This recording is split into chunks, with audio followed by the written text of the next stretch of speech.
A thunder of jets in an open sky, a streak of gray, and a cheerful... A little whirl in the vertical climb, and once again you'll know it's time for the adventures of Rocky and Bullwinkle and friends. Starring that supersonic speedster, Rocket J. Squirrel, with his pal Bullwinkle the Moose, and a host of others. Hurry, Bullwinkle! The show's about to start! I'm coming as fast as I can. Wave to the people! Yay! Now what are you doing? Signing autographs. Let's see. John Smith. But your name is Bullwinkle. I know, but that's hard to spell. We're going to have a lot of fun. Come on and join us. Sure, there's always room for one more.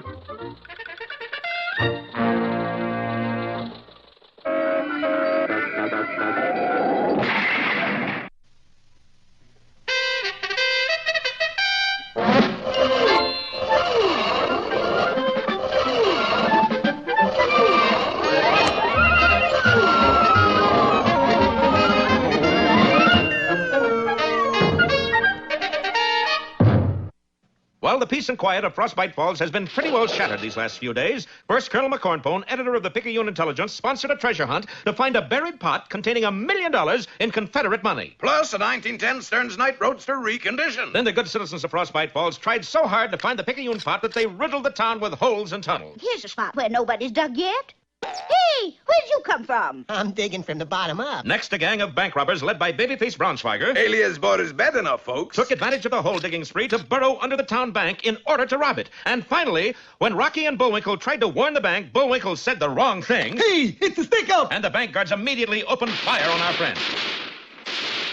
Hey, wait a minute. It's me. Hold your fire. I recognize that helmet. That's our boy Rocky. And his boy, Bullwinkle. What's this all about, Rocky? Robbers, crooks, thieves. Oh, come. There's no need to call names. Not you, Mr. Friendly. You have bandits in your basement. Safecrackers in my cellar. Yeah, and villains in your vault. Come on, men. And our friends dashed for the basement of the bank, only to find it empty. Hot piggies, they're gone. Yes, there's only one thing. What's that? The money's gone with them. After 'em, Bullwinkle. They can't have gone far. True enough, for at that moment, Boris and the light-fingered 5-2 were just pulling away from the bank in their getaway car. Give me a hand, Bullwinkle. I gotta catch 'em. Right, Rock! And the mighty moose seized his friend and tossed him high into the air. In a moment, Rocky was flying after the retreating car and slowly overtaking it. But the cunning crook was prepared for even this eventuality. Okay, Three-Finger, fire. Fortunately for our hero, the shell burst fell short of him. He's too high, Babyface. Raskolnikov. Here, use special high-power shell. Okay, Babyface. And the robber loaded his terrible weapon, aimed carefully, and fired. The recoil flew up in the gun barrel and drove the getaway car into a wall. But it had done its dreadful work well. The shell burst right in front of our hero, and dazed and shaken, he spun toward the ground. I finally got that meddlesome squirrel. Oh, boy, it's a black leather day. But where do we get another car? Where did we get this one? We stole it. So steal another one. But where? Sure enough, Boris had forgotten that there were very few cars in Frostbite Falls. You mean we gotta make our getaway by hitchhiking? Babyface, we're disappointed in you. Come, fellas. Do you think I'll let you down? Yes. Oh. Where is your fate? Where is your trot? Where is the car? Indeed, Babyface Braunschweiger might have met a sorry fate right then if he hadn't spotted something in a nearby window. Look, there is the car. Sure enough, they were standing right before the office of the Picayune Intelligence, and there in the window was the Stearns Knight runabout. That's a getaway car? Blackguards can be choosers. Come on. And in a jiffy, the gang had driven the old auto right through the window and were on their way out of town. But they're getting away, Bullwinkle. Tut, and may I add, tut, Mr. Friendly. Remember, Rocky Squirrel is on their trail. They haven't got a chance. Little did Bullwinkle know that directly above him, the unconscious form of our hero, mind you, was hurtling nearer and nearer to the ground. Be with us next time for Down to Earth or Me and My Shatter.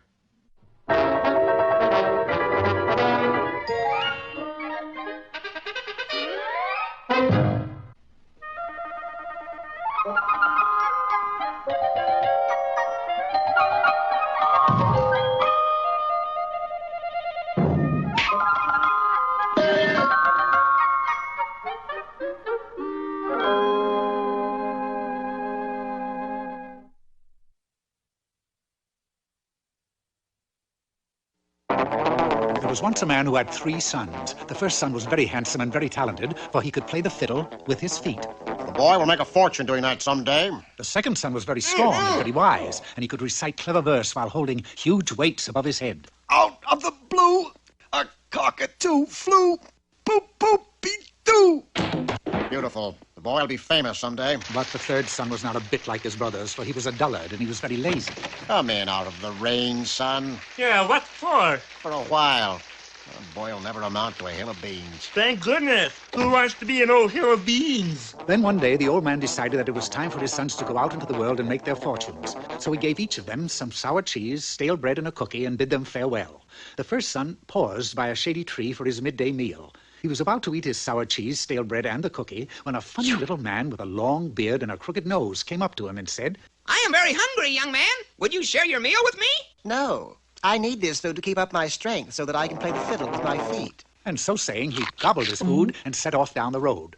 A short time later, the second son paused by the tree to eat his midday meal when... Pardon me, young man, but... No! I need this food to keep up my strength so I can hold heavy weights over my head while reciting clever verse. Then the third son came up to the shade of the old tree. Ah, this resembles a fine spot to rest and have my midday meal. Gee, what a mess.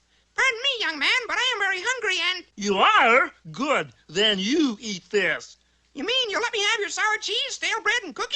Sure, I may be dull, but I'm not crazy enough to eat that stuff, you know. The funny little man was delighted, and he gave the young man an axe and instructed him to cut down the old tree. Then he scurried away. The dullard did as the funny little man had told him and chopped down the tree. Timber! Ooh, that's smart. And there, to the amazement of the young man, was a golden goose in the stump of the tree. I'm rich. He tied a string around the golden goose's neck and quickly headed for the village. He'd gone but a short distance when he met a wealthy merchant. Well, I see you have a golden goose there. Yeah, you'll have to admit, it's something you don't see every day. I should like to have one of its golden feathers. Would you sell one to me for, say, a nickel? A nickel? Certainly. Then a strange thing happened, for when the merchant touched the goose's tail to pluck a feather, his hand stuck tight and he couldn't let go. Don't some of the darndest things happen in fairy tales? And the lad continued on his way with the hapless merchant stuck behind. They'd not gone far when they met a robber who waved his sword and shouted, Oh, you've got a golden goose, which is something you don't see every day, and I'm going to steal it. Be my guest. But when the robber grabbed the merchant to pull him away from the goose, his hand stuck tight, and the young man went on his way. When they reached the village, the sheriff saw the robber who was stuck to the merchant who was stuck to the goose, and he also stuck tight. And so it went until an hour later, no less than 206 people were stuck behind the boy and his goose. Now it so happened that the king had a beautiful daughter that never laughed. But when she looked out of the castle window and saw the long procession stuck behind the goose, she broke into gales of laughter. Upon seeing this, the king rushed to the young man with the goose and happily proclaimed, You've made my daughter laugh, and therefore you shall marry her. Well, now, that is a good idea, but it's going to be a little crowded, isn't it? So the king called the castle wise man to solve the problem. Do not worry, Your Highness. I can make them all let go with the 17 magic words. Now, everybody who doesn't want to spend the rest of his life in the dungeon, raise his hand. The problem was solved, and so they were married. Now, ordinarily, any young man who has a golden goose and is lucky enough to marry a princess would surely live happily ever after. But such was not the case in this case. Oh, no.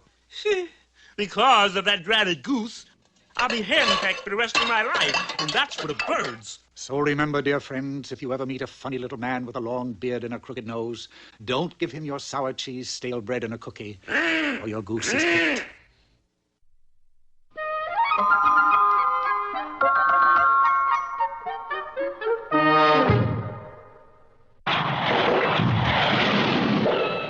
Private Bullwinkle, sir, with a message. Just in time. Is it important? Is it? Just look. The meeting will now come to order. Everybody take their seats. Let's have a little quiet there. Order. Sergeant-at-Arms, clear those aisles. Order. Bullwinkle? What, Rock? Aren't you overdoing it a little? Yeah. Guess I got sort of carried away. I second the motion. Okay, let's start with the Bullwinkle and Rocky fan club cheer. Ready? Cheer? How does it go? How should I know? I haven't heard it yet. Hooray for Rock! Hooray for Rock! Greatest kid on any block! Hooray for Bullwinkle! Hooray for Bullwinkle! He's so suave and handsome? Hey, that doesn't rhyme. I know. Maybe I ought to change my name so it rhymes with handsome. Why not? It's fantasy show. Now, what's the first order of business? May I have the floor? If you promise to give it back. We gotta think of a way of enlarging our membership.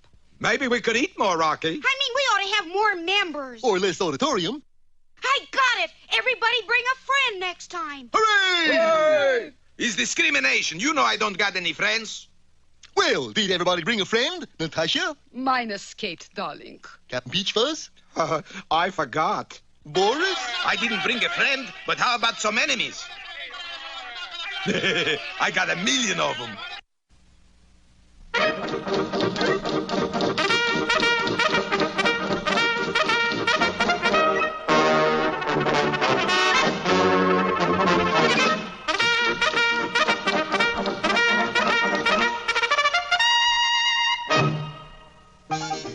Sunset, that time of day when the tired Mountie sits down to dinner and gets his just desserts. And just what does the tired Mountie do after dinner?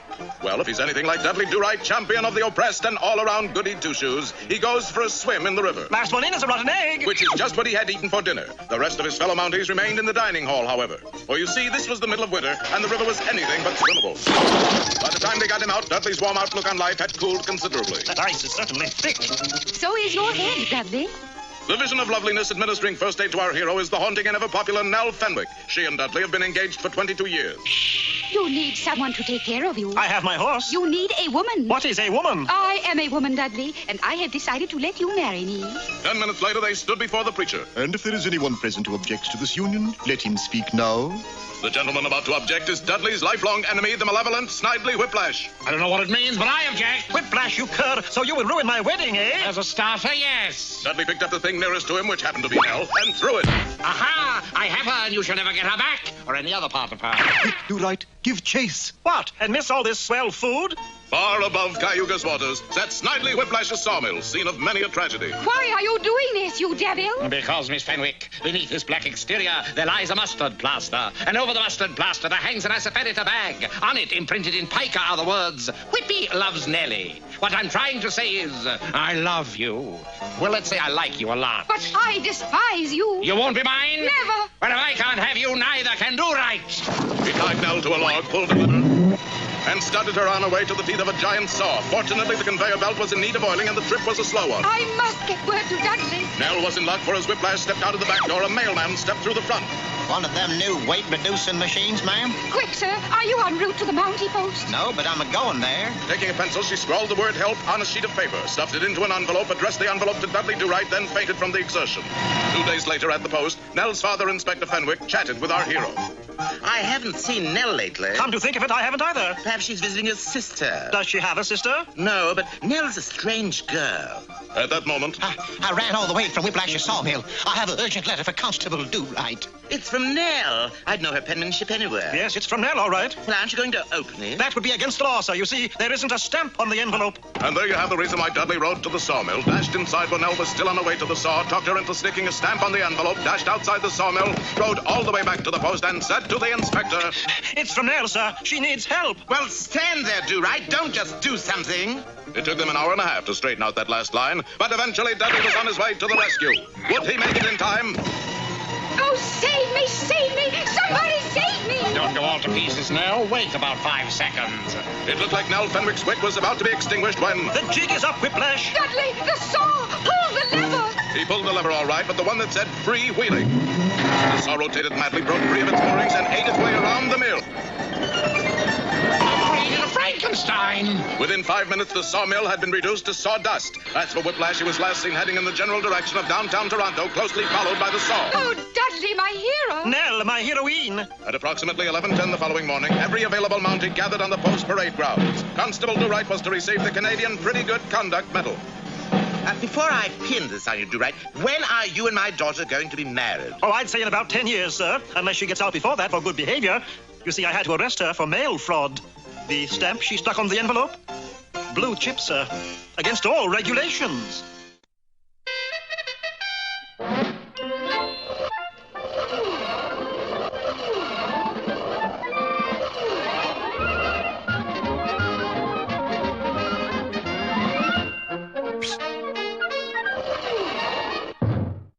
Well, babyface Boris Badenov and his gang, the Light-Fingered 5-2, have successfully plundered the Frostbite Falls Bank and are making their getaway in a 1910 Stern's Night Runabout. This is a getaway car, babyface. It's pretty slow, boss. Don't worry, boys. This was fastest car in Frostbite Falls. How do you know? Was only car in Frostbite Falls. And back in town, Bullwinkle and the bank president wait for Rocky to return, unaware that he has been knocked out while flying and is directly above them, hurtling toward the ground unconscious. But Bullwinkle suppose those crooks try to hurt Rocky. Then with my own 2 hands, I'll... You what, Bullwinkle? Rocky! It's not like you to drop in so unexpected. Uh-oh, he's hurt, Bullwinkle. We better get him to a hospital. And in a little while, Rocky was being examined at the Cochiching County Hospital. How is he, Doc? What's the matter? Well, your friend has a frontal tumescent edema with capillary suffusion. That does it! They can't do that to my buddy! I'm personally going to tear them crooks from limb to limb! And the furious Moose dashed out of the hospital on his mission of revenge. What was it you said I had, Doctor? Well, in non-medical terms, you've got a bump on the head. Hokey smoke! Bullwinkle! But it was too late. Bullwinkle was already on his bicycle heading out of town and after Babyface and his mob. Fortunately for his efforts, the Stern's Night Runabout was very easy to follow, for it dropped a constant trail of nuts and bolts behind it. As a result, when one of the thugs chanced to look back... Hey, babyface, somebody's following us on a sickle. Motorcycle. Bicycle. Impossible. But no, Bullwinkle was pumping furiously and actually gaining on the car as it roared over a twisting mountain road. Faster, Spike, faster. It won't go no faster, babyface. Then quick, give me my book. Your book? This is no time to catch up on your reading. It's time for this reading. Look. The golden treasury of fiendish plans.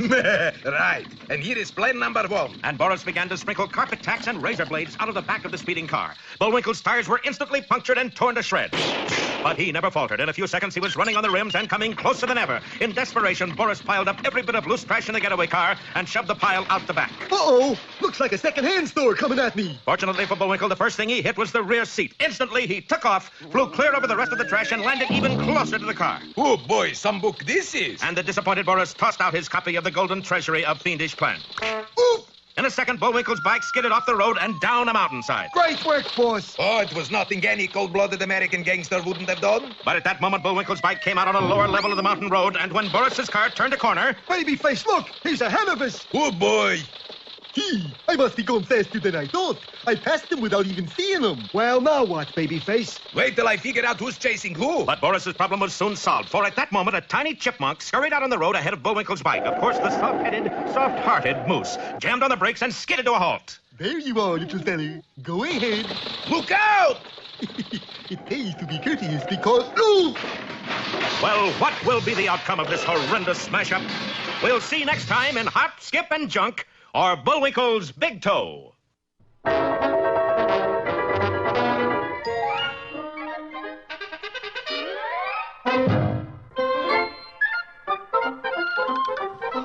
it looks as if our time has just about run out. Just enough left to tell him who the sponsor was. You got the credits, Bullwinkle? All on this itty-bitty card. Oop!